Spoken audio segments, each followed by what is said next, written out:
자, 여러분, 십계명이라는 단어를 들으면 무슨 생각이 나십니까? 아니, 목사님, 지금 시대가 어떤 시대인데 고리타분하게 십계명 이야기를 하십니까? 라고 혹시 생각하시는 분 있습니까? 자, 그러나 실제는 그렇지 않습니다.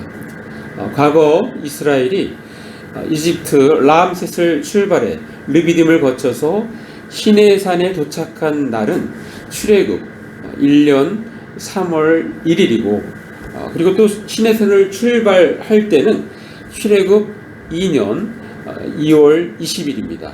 그러니까 이스라엘 백성은 이 시내산 아래에서 만 1년가량 머물렀다는 것입니다. 이 1년가량 머무는 동안에 모세는 시내산에 올라가서 하나님으로부터 십계명과 성막 제도를 받고 성막을 만들었습니다. 자, 이스라엘 민족은 시내산에서 외형을 완성해 가면서 내실을 채워 갔던 것입니다.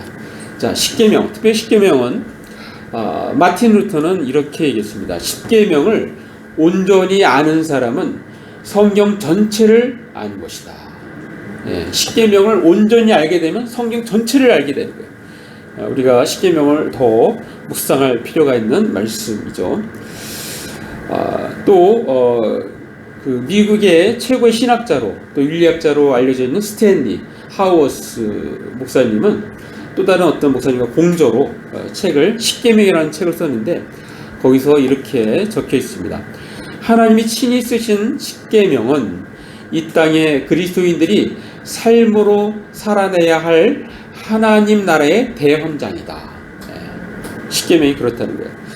조금 더 이거를 풀어서 보겠습니다.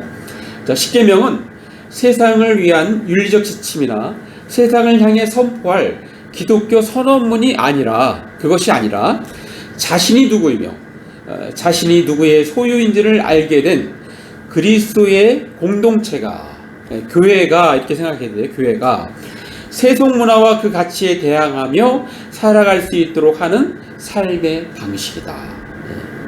우리가 세상에 사는데 세상의 그 가치에 대항해서 어떻게 살아가는지를 그 십계명 안에 담겨 있고 우리는 그것을 실천하게 되면 이 세상에서 우리가 그리스도인으로서 살아갈 수 있다는 것입니다. 이 정체성, 그리스도인 정체성을 가지고 살아갈 수 있음을 이렇게 언급하고 있는 것입니다. 자, 하나만 더 보면은, 자, 예수의 공생애를 십계명으로 재조명하면 예수님은 말과 행동으로 하나님 나라의 헌법인 십계명을 이 땅에서 완성한 십계명의 완성자였다. 자, 요거를 우리가 말씀을 근거로 한번 보겠습니다. 자, 마태복음 5장 17절 말씀입니다. 자, 우리 한번 같이 읽습니다. 시작. 내가 율법이나 선제를 폐하러 온 줄로 생각하지 말라. 폐하러 온 것이 아니요 완전하게 하려 함이라. 예수님은 이 땅에 오셔갖고 이렇게 행하실 때 뭐 사람들이 막 그래요. 왜 안식일을 범하느냐 막 이렇게 공격하고 그러잖아요. 근데 예수님은 뭐라고 말씀하세요? 내가 그 계명을 폐하러 온 것이 아니야. 나는 완전하게 하기 위해서 오셨다.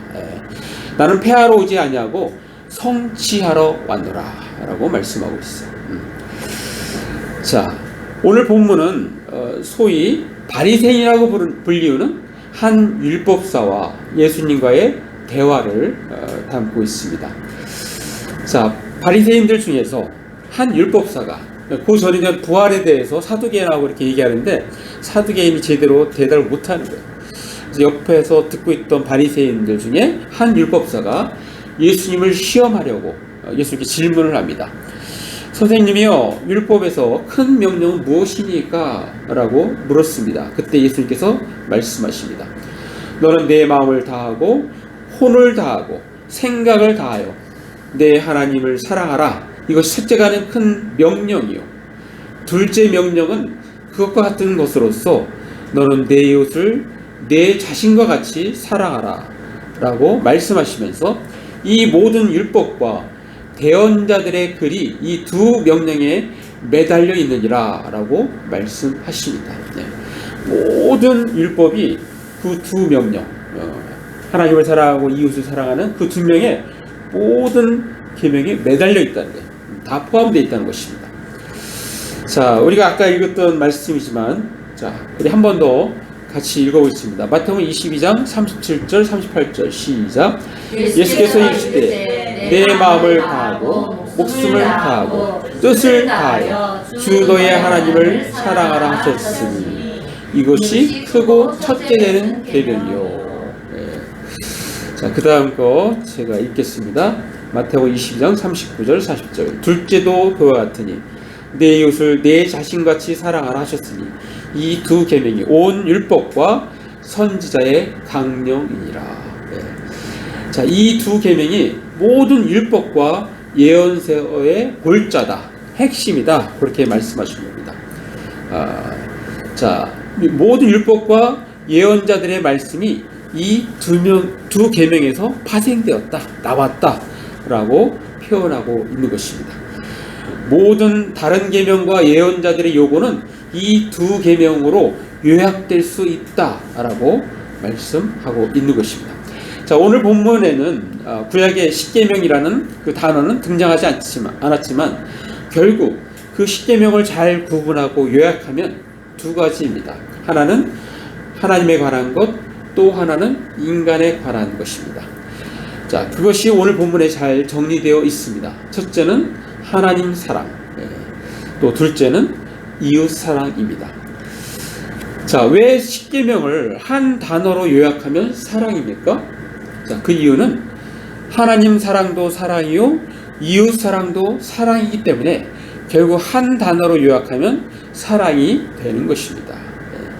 자, 불신자라도 이웃을 사랑하는 자는 하나님을 빨리 만날 수 있습니다. 왜냐하면 하나님은 사랑이시기 때문입니다. 자, 우리 말씀 보겠습니다. 요한일서 4장 8절 말씀 같이 읽습니다. 시작. 사랑하지 아니하는 자는 하나님을 알지 못하나니 이는 하나님은 사랑이심이라. 자, 우리와 하나님과의 관계는 사랑의 관계입니다. 하나님 우리를 영원한 형벌에서 구원해 주시기 위하여 예수 그리스도의 생명을 우리에게 주셨습니다. 그것은 우리를 향한 하나님의 극진한 사랑인 것입니다. 창조주 하나님께서 우리 인간에게 주신 최고의 사랑인 것입니다. 하나님께서는 우리에게 최고의 사랑을 주셨기 때문에 우리에게도 당당하게 최고의 사랑을 요구하십니다. 오늘 우리가 읽은 본문의 말씀은 바로 또 구약 성경 신명기의 그 내용에 나오는 말씀입니다. 자, 신명기 6장 5절 말씀 우리 같이 한번 읽습니다. 시작. 너는 마음을 다하고 뜻을 다하고 힘을 다하여 내 하나님 여호와를 사랑하라. 자, 구약 시대 때는 이 말이 그렇게 와닿지 않을 수도 있지만 신약 시대에 사는 우리는 예수님께 실제로 예수님, 가장 사랑하는 예수님을 우리에게 주셨잖아요. 가장 사랑하는 예수님을 우리에게 주셨기 때문에 하나님도 우리에게 요구할 수 있는 거예요. 너도 나를 사랑하는데 마음을 다하고 또 힘을 다하고 혼을 다해서 사랑하라, 이렇게 요구할 수 있는 것입니다. 이 말씀이 오늘날 우리에게는 더 해당되는 말씀인 것입니다. 자, 하나님을 향한 사랑은 형식적이어서는 안 됩니다. 오직 진실한 사랑, 온전한 사랑, 최고의 사랑이어야 하는 것입니다. 자, 이웃사랑에 관한 것도 새로운 것이 아닙니다. 이미 구약 성경 레위기에서 말씀하고 있는 것을 오늘 본문에서 이렇게 언급하고 있는 것입니다. 자, 우리 구약에 한번 보겠습니다. 레위기 19장 18절 말씀 같이 읽습니다. 시작. 원수를 갚지 말며 동포를 원망하지 말며 내 이웃 사랑하기를 내 자신과 같이 사랑하라. 나는 여호와이니라. 자, 너에게 나쁜 일을 했다 해도 복수를 하거나 앙심을 품지 말고 내 이웃을 내 몸과 같이 사랑하라.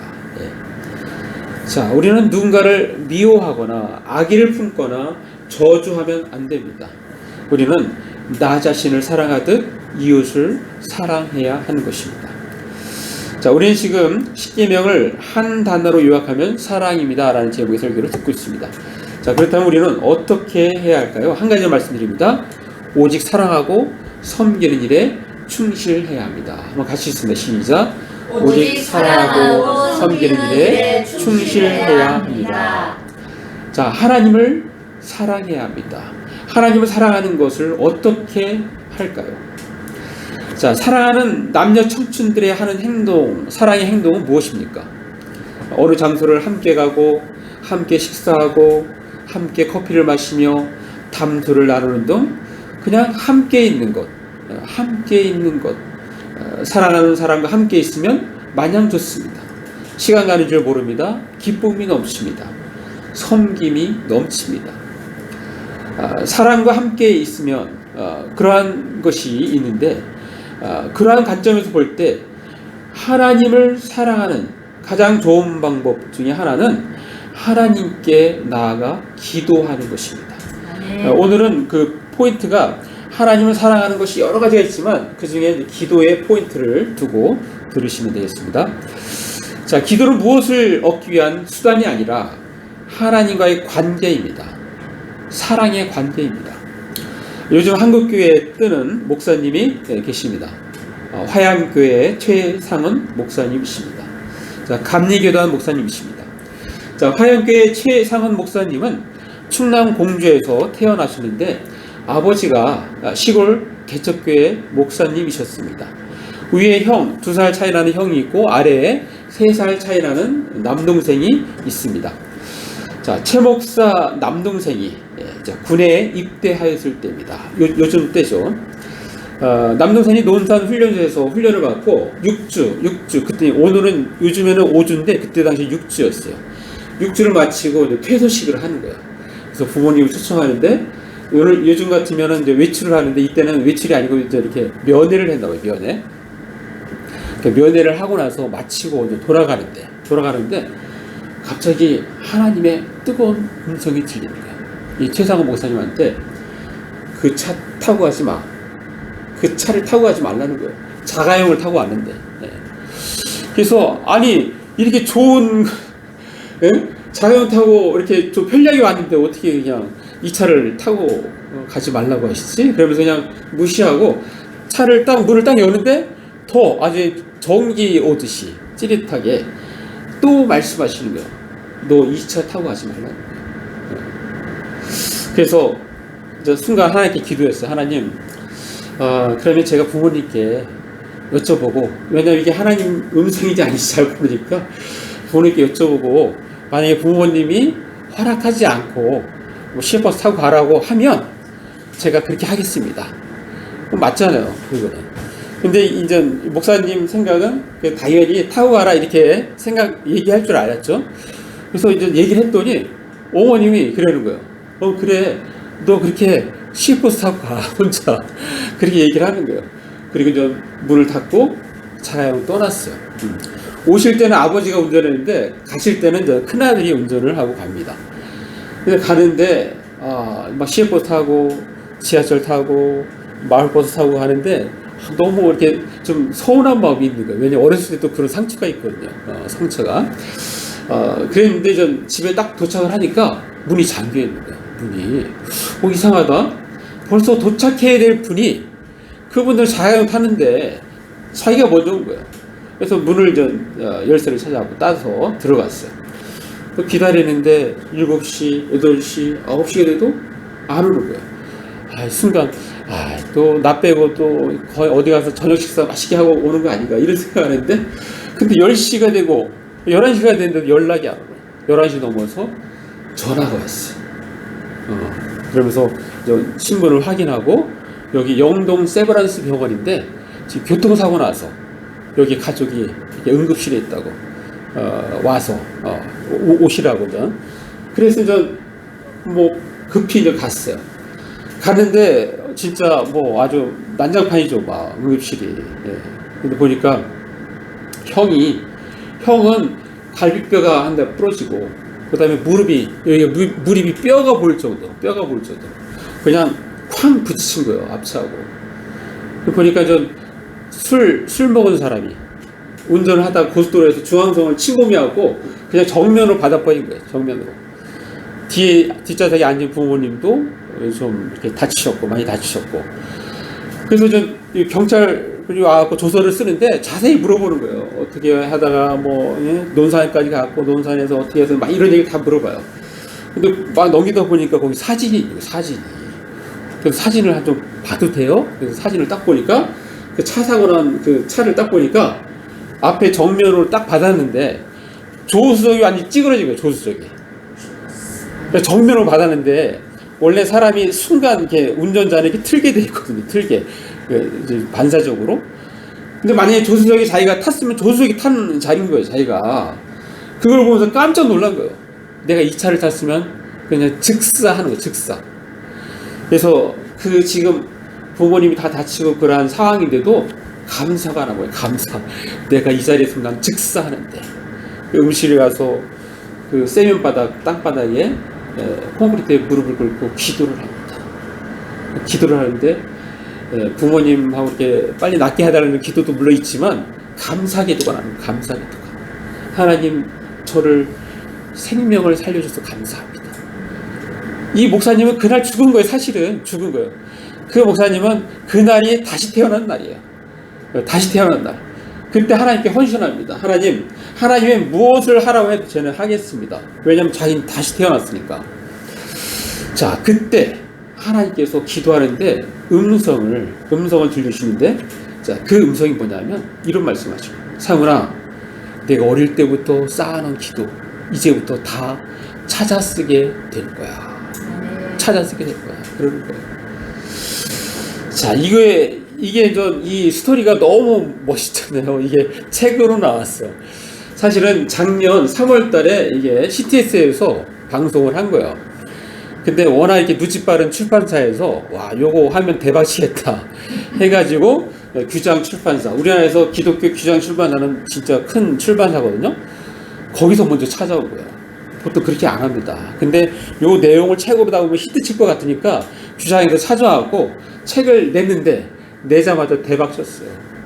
이게 지난달 5월 16일 날 냈는데 일주일도 안 돼서 세 번 인쇄를 했어요. 얼마나 대박인 겁니까? 네? 그래서 지금 계속 팔려가면서 이 사람이 계속 이렇게 유명세를 지금 타고 있는 그런 상황입니다. 자, 그런데 최 목사님이 과연 어린 시절 무슨 기도를 했길래 하나님께서 어릴 때부터 쌓아놓은 기도라고 말씀하셨을까요? 자, 최 목사님은 어린 시절 초등학교 다닐 때 아버지가 개척교회 시골 목사였다가 서울로 올라갔어요. 서울로 올라가는데 뭐 돈이 없으니까 이제 달동네에다가 교회를 이렇게 세우고서 그렇게 해서 좀 개척을 또 시작을 했습니다. 자, 없는 가정이니까, 너무너무 없는 가정이니까 남들은 다 학원 다니는데 이 목사님은 학원 다닐 수가 없는 거예요. 그 흔한 태권도 학원도 못 다니는 거예요. 이분은 만약에 학원 다니려면은 피아노 학원 다니고 싶은데 그럴 형편이 안 되는 거예요. 그러나 형은 우리나라 모든 가정이 다 그렇잖아요. 그러나 형은 미술학원을 다녔어요. 미술학원. 네. 자기는 이제 엄두가 나지 않는 상황이에요. 그러니까 이제 방과 후에 친구들은 다 학원을 가는데 자기는 갈 데가 없잖아요. 그러니까 좀 그 작은 교회로 가서 거기 가면 피아노가 있고 그냥 혼자 노는 거예요. 혼자 피아노 치다가 혼자 찬양을 하다가 기도하다가 그게 하루의 일과입니다. 일과. 근데 이제 기도를 이렇게 하면서 점점 기도의 어떤 기쁨 가운데 살게 됐어요. 또 오늘 주일학교 선생님이 얘기하는 거예요. 자, 절기 때나 총동원 주일에는 반드시 매일 기도로 준비해야 한다. 그러니까 자기는 평상시 기도하고 있으니까 와, 이 딱 더 사명감이 생겨갖고 막 더 그냥 통성으로 막 기도하는 거예요. 기도하면서 이 목사님이 초등학교 때는 한 2시간이 기본이에요. 2시간, 3시간. 그러다 중학교 3시간, 4시간, 5시간 하루에 기도를 한 거예요. 기도를. 자, 이분이 이제 어른이 돼서 그때 무슨 기도를 이렇게 많이 했어요. 이렇게 이제 물어봤대요. 다른 사람이. 근데 아무것도 생각이 안 나세요. 내가 무슨 기도를 했는지 생각은 안 나는 거예요. 나는 생각 안 나지만 하나님은 뭐예요? 마치 저축 통장에 저축하듯이 다 기억하고 있는 거예요. 쌓아놓은 거예요. 그래서 그런 순간에 하나님의 도움의 손길이 딱 오는 것입니다. 자, 그런데 이 아까 얘기했듯이 최 목사님이 교통사고에서 자신이 하나님의 음성으로 극적으로 살아났던 것에 병원 응급실에서 무릎 꿇고 기도하는데 그 순간 어두운 교회에서 혼자 기도하고 있는 그 어린아이 때의 자신의 뒷모습, 그것이 보여지는 거예요. 그러면서 하시는 말씀이 바로 상훈아, 내가 어릴 때부터 쌓아놓은 기도 이제부터 다 찾았을 때 될 거야. 교통사고 이후 최상훈 목사님은 몇 년 흘러서 하나님께 헌신했잖아요. 그래서 선교사로 나가요. 그때부터 선교사로 나가서 19년 동안 선교 사역을 하고 가장 더운 아프리카, 케냐, 우간다에 있다가 또 가장 추운 알래스카 이렇게 해서 19년 동안 선교 사역을 하고 그리고 이제 국내에 2014년에 들어와서 화양교회 담임 목회를 하고 있는 것입니다. 자, 이분이 원래 처음에 이렇게 2014년 첫 예배 드릴 때 5월 8일 날 그때 청년이 25명이었대. 25명. 근데 이분이 한 7년이 지나서 한 8년이 지나서 8년이 못 돼서 그때 몇 명으로 늘어났냐면 800명으로 늘어났어. 800명. 청년이 25명인데 800명. 서울에서 상을 4번이나 탈 정도로 계속해서 성장해 나가는 거예요. 자, 그런데 제가 이 얘기 또 왜 합니까? 우리 교회, 우리 권영희 집사님 아들 태안이가 그 교회에 지난 5월 28일 날 등록을 했다고 제가 연락을 받았어요. 얼마나 감사하죠. 저는 직장 따라 이게 서울에 올라간 태안이가 그냥 기도할 때 하나님 신앙생활 잘하고 기도하는 좋은 자매 배우자 만나게 해달라고 그 기도만 열심히 했어요. 그랬는데 하나님께서 이렇게 훌륭한 목사님과 교회를 만나게 하다니 어찌 감사하지 않을 수가 있습니까? 앞으로 태안이가 그 교회 영향으로 아마 이렇게 얘기할 것 같습니다. 어머니, 저 매일같이 2시간씩 기도하고 있어요. 아멘. 이런 소식이 빨리 올 줄 믿습니다. 아멘. 또 어머니, 기도하는 믿음 좋은 자매를 만났어요. 이런 소식이 곧 올 줄로 믿습니다. 목사님, 우리 태안이가 저한테 그랬어요. 엄마가 지를 그 자리까지 오게 하기 위해서 엄마가 얼마나 많은 기도를 하셨겠어요. 감사하다고. 자, 사랑하는 나무자교 성도 여러분, 이웃 사랑도 우리가 너무 어렵게 생각할 필요 없습니다. 내게 있는 것을 주를 위하여 내어놓으면 되는 것입니다. 우리는 오병이어 사건을 기억합니다. 물고기 2마리와 보리떡 5개로 남자만 5,000명을 먹이고 12광지가 남았던 사건입니다. 2-3명이 먹을 수 있는 분량을 주님 앞에 내어놓으니까 그것으로 그렇게 수많은 사람이 먹고도 남은 것입니다. 자, 오늘날도 우리의 작은 재능을 주를 위하여 내어놓으면 주님은 그것을 통하여 사용할 것입니다. 또한 성령의 능력을 힘입어 이웃사랑을 실천할 수 있습니다. 베드로는 그의 손에 돈 한 푼 없었지만 나올 때부터 안질뱅이를 예수의 이름으로 선포하여 낫게 하였습니다. 돈 몇 푼보다도 훨씬 좋은 것은 걷지 못하는 사람이 걷게 된 그런 근본적인 문제를 해결해 주었던 것입니다. 자, 은과 금은 내게 없거니와 내게 있는 이것을 내게 주노니 나사렛 예수 그리스도의 이름으로 일어나 걸으라 라는 그러한 말씀이었던 것입니다. 자, 사도 바울이 한창 사역할 때는 그가 쓰는 손수건을 가지고 다른 사람에게 이렇게 얹어도 나았습니다. 자, 우리 그 부분 한번 읽겠습니다. 사도행전 19장 12절 말씀 같이 읽습니다. 시작. 심지어 사람들이 바울의 몸에서 손수건이나 앞치마를 가져다가 병든 사람에게 얹으면 그 병이 떠나고 악기도 나가더라. 예. 그냥 손수건이나 앞치마를 병든 사람 위에 얹기만 해도 병이 낫고 귀신이 떠나는 역사가 일어납니다. 예.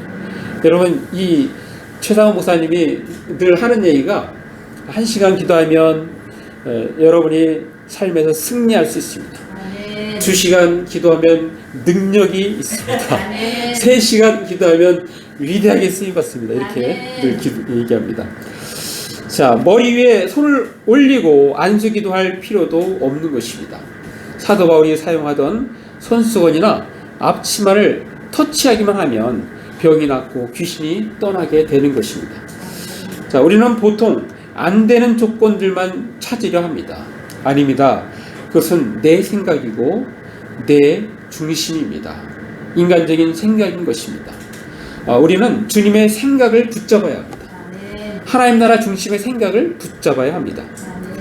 자, 우리가 중보기도하는 것도 이웃사랑을 실천하는 것입니다. 지난 금요일에 우리 승민이 엄마하고 통화를 했어요. 승민이가 지난 6월 5일 날 입소를 했거든요. 논산훈련소에 입소했어요. 그래서 제가 이제 정보를 주면서 제가 승민이를 위해서 매일 기도합니다. 매일. 우리 이제 5명 다 갔잖아요. 병준이 또 모세영 또 승민이 병주 병아 매일 같이 기도합니다. 그냥 군대 가면은 건강하게 제대하는 게 가장 최고니까. 그렇게 얘기하면서 이렇게 영향을 주는 거야. 영향을. 자, 지난 금요일에는 저에게 빵을 받는 사람이 생일이었어요. 생일. 제가 아침부터 생일 축하합니다 이렇게 할 수도 있었지만 그렇게 안 하고 빵을 전달하면서 제가 메시지를 남겨놨어요. 경비실에서 빵 찾아가세요. 오늘 생일 축하하고요. 생일 축하 의미로 빵을 약간 더 넣어놨습니다. 좋은 저녁 되세요. 제가 메시지를 보냈어요. 그랬더니 답장이 어머나 더 맛있게 잘 먹겠습니다. 이렇게 답변이 왔어요. 작은 것도 이렇게 우리가 활용하면 되는 것입니다. 이웃을 사랑하는데 실천하면 되는 것입니다. 마무리합니다. 우리는 예수를 믿음으로 하나님의 자녀가 되었습니다. 하나님을 아바 아버지라 부르며 그분과 교제할 수 있습니다. 하나님은 함께하면 할수록 너무나 좋습니다. 기도로 하나님과 함께 해야 합니다. 그러면 힘이 납니다. 담대함이 생깁니다. 삶의 활력소가 될 것입니다. 우리는 마음을 다하고 뜻을 다하며 힘을 다하여 하나님을 사랑해야 합니다. 우리의 이웃을 내 몸같이 사랑해야 합니다. 우리가 하나님을 사랑하고 이웃을 사랑하며 살 수 있다는 것은 놀라운 축복입니다. 십계명을 한 단어로 요약하면 사랑입니다. 그러므로 우리는 오직 사랑하고 섬기는 일에 충실해야 합니다.